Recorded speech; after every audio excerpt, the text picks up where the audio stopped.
Greetings, Attorney Derek DeBrosse coming to you from Columbus, Ohio. Munitionsgroup.com, munitionsgroup.com. Please look us up. Anything you need regarding firearms, firearms rights, and the legal implications of law surrounding those rights, please give us a holler.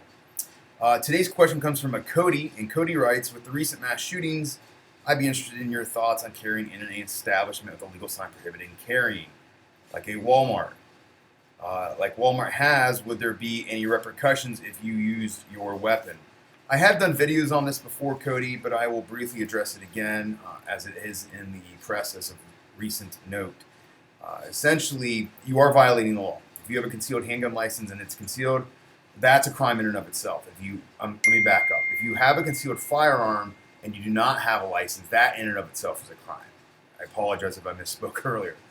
If you are actually licensed and have a handgun, the only crime being committed would be a misdemeanor trespass if you violated that sign, at least in the state of Ohio. Some states may be different, so keep that in mind.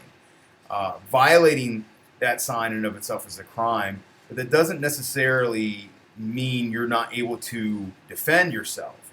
It may prevent you from availing yourself of certain defenses, such as castle doctrine, depending on how the state statute is written, if it's statutory, but at least a common law from a general standpoint.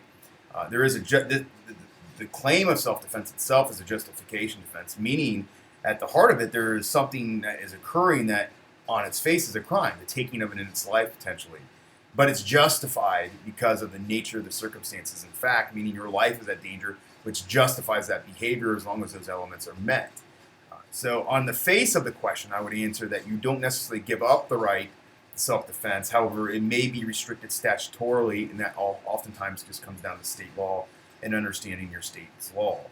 My primary concern would be, this may not apply to Walmart, but in your car in Ohio, would you be able to avail yourself of castle doctrine if you were located in a place you were not supposed to be? And I don't know how that would ever occur in Ohio, given how our laws are written with parking lot carry, so on and so forth. But maybe some states with stand your ground law, that might be impacted if you are carrying a concealed weapon in a place you're not otherwise supposed to be with it.